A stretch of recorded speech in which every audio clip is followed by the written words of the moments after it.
예, 안녕하십니까. 방금 소개받은 한국여성정치연구소 소장 김은주라고 합니다. 제가 한 달 전에 여기서 여성 대표성 확대를 위한 정치관계법 개정 방안에 대한 토론회를 했습니다. 그때는 여성가족위원회 주최를 했는데 그때 이제 모두의 얘기가 그거였습니다. 이 모든 정치관계법을 제대로 고치기 위해서는 헌법이 바뀌어야 된다라고 이제 말씀을 드렸는데 오늘은 이어서 헌법에 이제 성평등 조항을 어떻게 담을 것인가에 대한 이야기를 좀 하고자 합니다. 앞서 우리 신필균 대표님이 말씀하셨던 것처럼 이거는 이제 한 1년 전에 저희가 이 공부를 시작하면서 너무 일찍 하는 게 아닌가 하는 생각도 들고 너무 늦은 게 아닌가 하는 생각도 들었습니다. 그래서 그런 어떤 막연한 시작에서 이제 이 공부를 시작했는데 하다 보니까 그러니까 헌법 개정이라고 하는 게 가시화되고 또 지금 현재는 너무 빠르게 진행되고 있어서 우리 여성계가 좀 더 빨리 빠른 걸음을 좀 시작해야 되는 게 아닌 생각과 어떤 우려가 드는 부분입니다. 그래서 오늘 제가 발표한 이 내용은 저 개인의 의견이라기보다는 그때 함께 공부했던 헌법 개정 여성연대에 함께하고 있는 13인들이 각층에 있는 전문가들입니다. 그래서 그분들이 함께 공부하고 연구했던 것들을 토대로 나름 이제 합의된 결과라고 말씀을 드릴 수 있고요. 이 결과는 오늘 토론회를 통해서 또 다른 보완을 거치게 될 겁니다. 그래서 사실상 이제 발표자, 토론자 여러분들에게 간 원고랑 오늘 아마 자료집에 담긴 내용이랑 좀 바뀐 부분도 있습니다. 그만큼 자들한테 발표문을 주고 또 우리는 그 토론문을 가지고 또다시 지난주에 매주 월요일마다 모여서 토론을 합니다. 그래서 토론의 결과 또 일부 내용을 조금 수정하는 이제 그런 부분들이 있음을 먼저 말씀드리고 발표를 하도록 하겠습니다. 발표의 순서는 책자에 나와 있는 것처럼 먼저 우리 헌법 중에서 여성과 성평등 관련된 조항, 현황에 대한 연역과 의미와 그다음에 쟁점을 먼저 확인하고요. 그 다음에 이제 저희가 현행 헌법에 대해서 대안으로 냈던 것들을 중심으로 다시 말씀을 드리겠습니다. 이 내용은 책자의 순서와 같습니다. 먼저 본문으로 들어가기 전에 신문 자료를 좀 찾아봤습니다. 87년 헌법 개정 과정에 우리 여성계는 무엇을 했나? 여러 가지 그 신문 라이브러리 들어가서 찾아봤는데 많지는 않았습니다. 그때는 이제 87년이 여러분도 다 알다시피 상당히 이제 격동의 정치적인 시간이었는데 그 속에서 진행된 헌법 개정에 있어서 몇 개의 여성 단체들이 몇몇 조항에 관련된 의견을 낸 것들이 있습니다. 그 중에 이제 눈에 띄는 부분이 여성과 모성을 분리해서 따로 담아야 한다. 그래서 36조 2항에 모성 보호를 위한 특별 보호를 한 조항이 들어갔고 그 다음에 34조 3항에 여성의 복지를 위한 또 다른 이제 조항이 이제 들어간 것 같습니다. 이렇게 미약하지만 87년 헌법에도 여성계가 움직여서 헌법의 내용을 일부 바꿨습니다. 30년 만에 이루어진 이번 헌법에도 우리 여성계가 각계각층의 의견을 다양하게 분출해서 그 의견들이 헌법에 반영될 수 있도록 했으면 좋겠다는 생각입니다. 이건 87년 8월 6일 경향신문에 나왔던 기사입니다. 지금 현행 헌법 중에서 여성과 성평등과 관련된 조항 크게 4개입니다. 11조 1항과 관련된 차별금지에 대한 조항이고요. 32조 4항, 그 다음에 34조 4항입니다. 그 다음에 36조 1항과 2항. 그래서 이 4개의 조항에 관련돼서 먼저 이것이 어떻게 만들어졌고 어떤 의미를 갖는지를 이제 살펴보도록 하겠습니다. 헌법 제11조 1항, 현재 11조 1항은 모든 분들이 알다시피 모든 국민은 법 앞에 평등하다라는 평등 원칙과 그 다음에 이어지는 2문에는 차별금지, 특히 이제 성별에 의한 차별금지 원칙을 담고 있습니다. 이 현행 헌법 제11조 1항은 제헌헌법 제8조에서부터 시작이 됐습니다. 그리고 63년 헌법에서 요 뒤에 있는 밑줄 쳐진 부분, 그 문화적이라는 이제 한 영역이 이제 들어가는 부분 개정이 있었습니다. 그래서 이 지금 현재 이 11조 1항만으로 이제 우리가 고민을 해볼 때는 일반적인 법 앞에 평등과 차별금지 원칙만으로는 지금까지 이제 말씀하셨던 것처럼 실질적인 평등 실현 조치를 실행하기는 상당히 무리함이 있다는 거죠.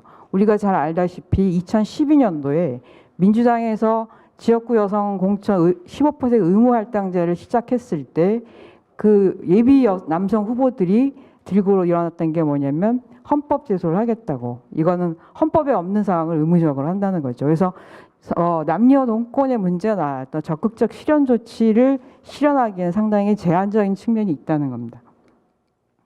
그 다음에 이제 32조 사항입니다. 32조 사항은 알다시피 여성의 근로는 특별한 보호를 받으며 그 다음에 고용, 임금 및 근로 조건에 있어서 부당한 차별을 받지 아니한다는 현행 조항입니다.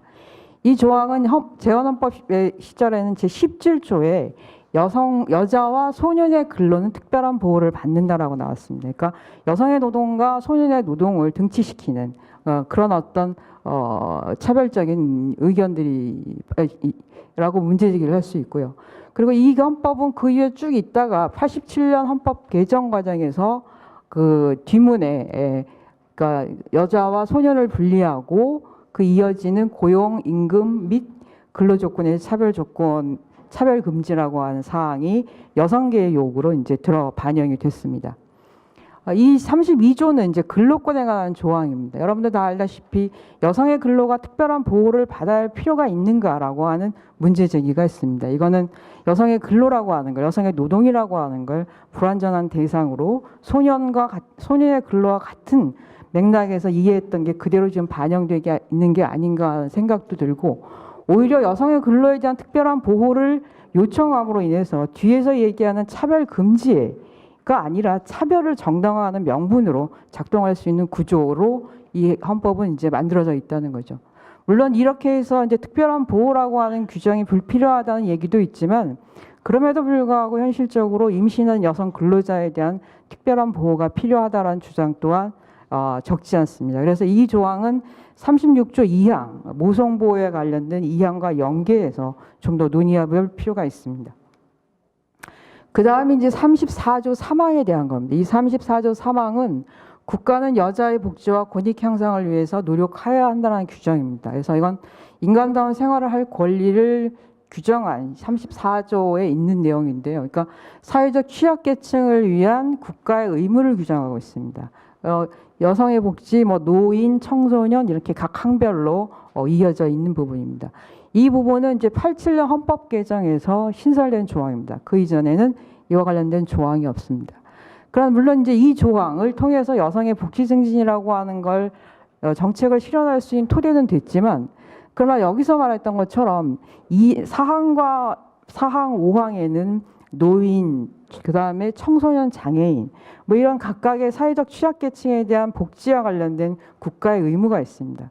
그러니까 노인이나 장애인이나 청소년이나 그것의 절반은 여성입니다. 그러니까 여성이 포함되어 있음에도 불구하고 여성의 복지 향상을 위하여 한다는 조항을 별도로 만든 것은 여성 전체, 일반 전체를 복지 대상으로 보고 있다라고 하는 그런 어떤 문제의식이 담겨져 있다. 그래서 여성 전체를 복지 대상자나 그다음에 요보 대상자로 인식하게 하는 그런 어떤 제한적인 점이 있기 때문에 이 부분에 대해서 우리가 국가 공동체의 어떤 적극적 주체로서 여성의 위상을 살리기 위해서는 이 부분에 대해서는 현 시점에서는 이제 삭제를 해야 될 필요가 있지 않은가 하는 의견들이 많습니다.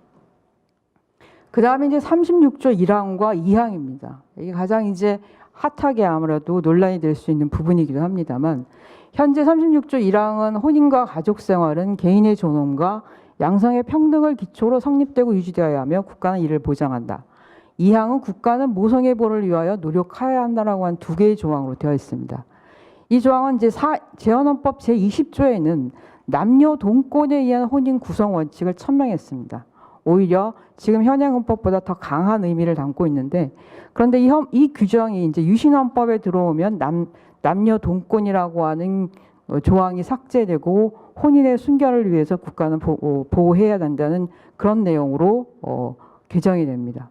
그리고 80년 헌법 개정에서 1항 규정이 신설되고 87년 헌법에서 제2항 규정, 아까 신문에서 보셨던 것처럼 여성과 모성을 불러해서 모성 보호가 필요한 여성계의 의견이 2항으로 반영이 됐습니다. 그러나 이제 이 항은 이제 36조 1, 2항과 관련돼서는 이란 같은 경우는 우리가 다 알다시피 호주제 위헌 판결을 이끌어낸 조항이기도 합니다. 반면에 이 이란 같은 경우는 동성결혼 불허 요건으로 또 해석되는 부분도 있습니다. 여기서 말하는 양성의 평등을 기초로라고 하는 이제 조항이 동성결혼 불허 요건으로 이제 해석되는 부분들이 있기 때문에 어떤 성소수자의 시민적 권리, 결혼이라고 하는 시민적 권리를 보장하기 위해서는 이 부분 또한 우리가 개정을 해야 되는 게 아닌 의견이 있습니다. 또한 이 항에 이어진 모성보호와 관련돼서는 모성보호가 갖고 있는 모성보호라는 단어가 갖고 있는 어떤 성차별적인 의미가 있다. 그 모성보호라고 하는 걸 좀 더 구체화시켜서 여성의 임신 출산과 자녀 양육은 분리해야 된다는 거죠. 그래서 여성의 임신 출산과 관련돼. 그래서 어떻게 보면 좀 더 확대하면 여성의 생식과 관련돼서는 특별한 여성이 그걸 위해서 국가에게 뭔가 요구할 수 있는 권리와 또 그 권리를 실현할 수 있는 국가의 의무, 청구권과 권리를 함께 보장해서 여성의 보호를 좀 더 구체화시키고 성차별적인 의미의 용어를 좀 바꿔야 될 필요가 있다는 문제제기가 있습니다. 그래서 이러한 어떤 그 각 조항이 갖고 있는 쟁점들에 입각해서 저희가 이제 수차례 논의한 결과 이걸 다음과 같은 형태로 개정을 방향을 이제 정했습니다. 일단 이제 개정 방향에 크게 보면 첫 번째는 기본권의 적용 주체를 국민에서 모든 사람으로 전환을 했습니다. 그러나 아까 우리 우사무총장님이나 우리 심필근 대표님께서 말씀하셨던 것처럼 그러한 맥락에서 인권이 기본권이라고 하는 건 국민만이 누릴 수 있는 것이 아니라 이 땅에 들어와 있는 모든 사람들에게 해당되어야 한다는 취지가 반영됐고요. 그리고 두 번째는 이제 좋은 체계를 좀 정비해야 될 필요가 있다는 거죠. 그래서 11조 2항 남녀 동권이나 실질적 성평등 실현 조치 이런 것들을 신설함과 동시에 관련 조항을 좀 삭제하고 또 조의 이동을 좀 조바꿈을 해야 될 필요성이 있다는 것과 특히 이제 조문 체계와 관련돼 가지고는 36조의 조문의 위치를 현재와 같은 사회권 영역에 둘 건지 아니면 11조 밑에 있는 평등권 영역을 끌어들일 건지 아니면 자유권 영역으로 조바꿈을 할 건지 이런 문제에 대해서는 아직 논의 중이고 있고 이제 오늘 이 토론회 중에서 많은 이제 토론자분께서 그런 의견들을 제시해 줄 것이라고 생각을 합니다. 그리고 이제 세 가지 내용을 담았습니다. 실질적 성평등 실현을 위한 것과 두 번째는 이제 성주류화를 실현할 수 있도록 할 수 있는 근거를 마련하는 것. 세 번째가 혼인 및 가족 생활에 있어서의 성평등을 실현할 수 있는 방향. 이런 세 가지 방향으로 조항을 저희가 개정을 했습니다. 그래서 이제 그 실질적 성평등 실현을 위해서는 제11조 2항을 신설하는 걸로. 여성과 남성은 동등한 권리를 가지며 그 다음에 국가는 이런 동등한 권리를 실질적으로 실현할 수 있도록 적극적 조치를 취해야 한다라고 하는 내용을 담았습니다. 그래서 이거는 지금 그리고 이제 차별 금지 사유에 있어서 지금은 성별, 종교, 사회적 신분으로 되어 있는 것에 연령과 출신, 신념이라고 하는 부분들을 넣었습니다. 또 이 부분에 대해서 이제 논쟁이 또 있을 거라 생각이 들고 또 하나는 특별하게 장애에 의한 차별이 이루어지지 않도록 산문, 1조의 산문을 만들어서 어느 누구도 장애 때문에 차별받아서는 안 된다는 조항을 넣어서 장애에 의한 차별을 강조했습니다. 이러한 것들을 보면 이제 프랑스 헌법 같은 경우는 이 남녀 동권이 프랑스 헌법 제1조 2항에 위치하고 있습니다. 그리고 독일 헌법은 제3조 2항에 우리랑 비슷한 구조로 되어 있습니다. 법 앞에 평등을 선언하고 그 다음에 남녀 동권을 넣고 독일 헌법은 3항에 차별 금지를 넣습니다. 그래서 이제 이런 것들을 좀 저희가 비교 검토를 이제 해봐야 될 필요가 있다는 거죠. 따라서 여기서 그 11조 2항의 이문, 국가는 남성과 여성의 동등한 권리를 실질적으로 실현하고 현존하는 불이익을 개선하도록 적극적으로 조치한다라는 이 이문을 신설하면서 여성 근로에 대한 특별한 보호를 삭제하고요. 32조 상항과 그 다음에 34조 3항, 여성 복지 향상과 관련된 별도의 규정을 뒀던 그 항을 삭제하는 방향으로 저희가 개정안을 준비하고 있습니다. 여기에서 보면 앞에서는 여성과 남성이고요. 뒤에서는 남성과 여성입니다. 이렇게 이제 순차적으로 여성과 남성을 교차해서 기입한 이유는 저희가 공직선거법에 보면 그 여성 할당제가 있습니다. 여성 할당제가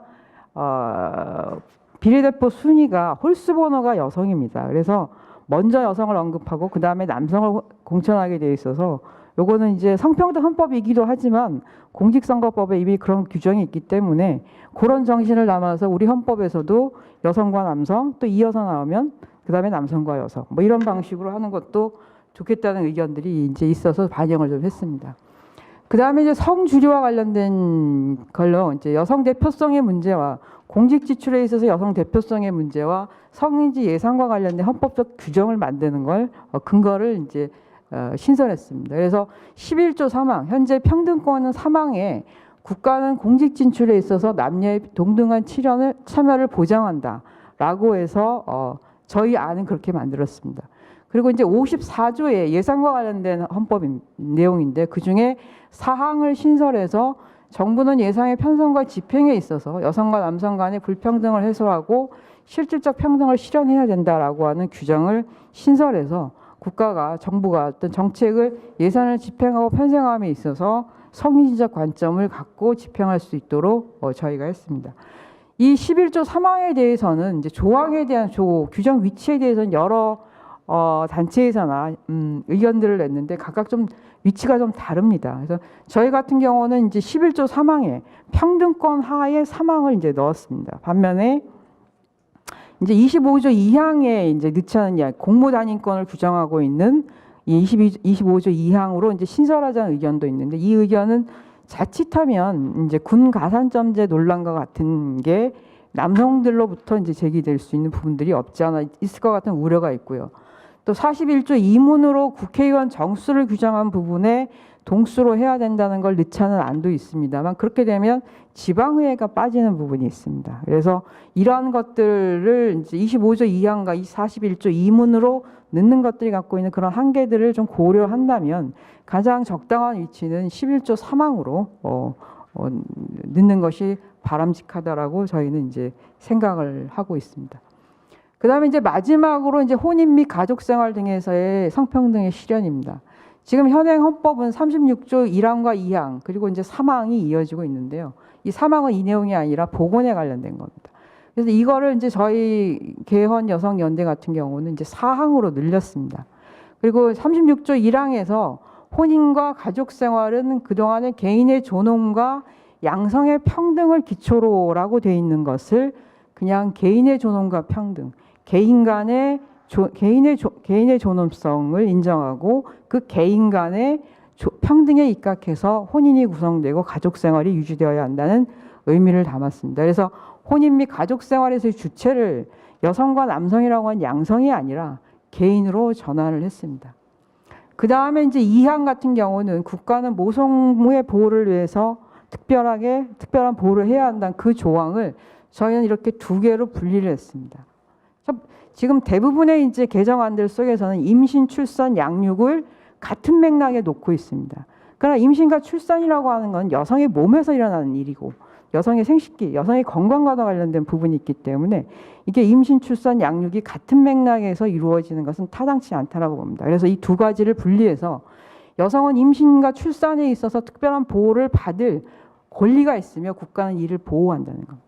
두 번째는 모와 부는 자녀 양육에 있어서 지원을 받을 권리가 있으며 국가는 이를 보호한다라고 규정을 나눴습니다. 그래서 여기서는 특별하게 국가가 이들을 보호해야 한다는 것이 아니라 여성과 모와 부는 그러한 지원과 보호를 받을 권리가 있다라고 함으로 인해서 국가가 이러한 것을 하지 않았을 때 여성과 학부모나 국민들이 좀 더 적극적으로 그런 정책을 실현하도록 정책 개입을 요구할 수 있는 권리를 좀 더 확대했습니다. 그리고 마지막으로 국가는 모든 사람들이 일과 생활을 균형 있게 영위할 수 있도록 정책을 실행할 의무를 가진다. 건강한 가정은 이제 일과 가정 생활이 양립되는 상황 속에서 이루어질 수 있는데 이런 것들을 위해서는 장기간 근로라든가 이런 가족 친화적인 어떤 근로 문화라든가 근로 조건이라든가 이런 것들을 형성하고 장기간 노동 시간에 의해서 가족의 해체나 가족이 파괴되는 것들을 국가가 적극적으로 막아야 할 그런 이제 정책을 추진하는 의무를 부여했습니다. 여기까지가 저희 이제 개헌 여성연대가 충분한 논의를 거쳐서 합의한 기본권에 관련된 내용입니다. 그러나 제가 오늘 여기서 하나를 더 제안하고 싶은 건 아직 이게 충분한 저희 그 연대에서 논의가 되지는 않고 지난주에 만나서 소개는 한 선에서 이제 끝났는데요. 총강 제5조에 얘가 있습니다. 총강 5조는 대한민국은 국제 평화의 유지에 노력하며 침략적 전쟁을 부인한다와 요 3조가 2조로 돼 있습니다. 즉 5조는 2조로 구성되어 있습니다. 그래서 침략 전쟁을 평화 유지에 대한 의무와 노력과 그다음에 침략 전쟁을 부호하는 대한민국의 그런 것들을 이제 규정하고 있는데 여기에 저희는 이제 2항을 신설해서 여성과 평화 안보에 관한 유엔 안보리 결의안 1325의 정신을 담는 그래서 그런 어떤 항들이 좀 필요하지 않나는 생각이 듭니다. 이유는 세계 유일의 분단 국가로서 식민지와 분단과 그리고 전쟁의 경험을 두루두루 걸치고 있고 아직도 우리는 정전 상태로 준전지 상태에 있는 상황이기 때문에 여성들이 이런 분쟁 해결과 평화 유지 정착에 있어서의 보다 적극적인 활동을 할 수 있도록 또 그렇게 하도록 하는 어떤 소명과 역할을 헌법에서 부여하는 게 필요한 게 아닌가 하는 생각을 좀 해봅니다. 그래서 5조 2항 신설을 위한 여성 평화헌법 개정안 뭐 이런 것들이 좀 필요한 게 아닌가 하는 게 제 본인의 이제 의견이고 이 부분에 대해서는 저희가 좀 더 이제 논의를 진행할 계획입니다. 그리고 이제 이 밖에 이제 아동권 신설에 관한 부분들은 아직 논의를 하고 있는 중이기 때문에 그 부분들은 저희가 여기서 발표를 하지 않았습니다. 여기에 있는 이제 성평등 헌법 개정안은 여러분 책자 맨 마지막 장에 있는 것들을 이제 정리해 놓았습니다. 이상입니다. 감사합니다.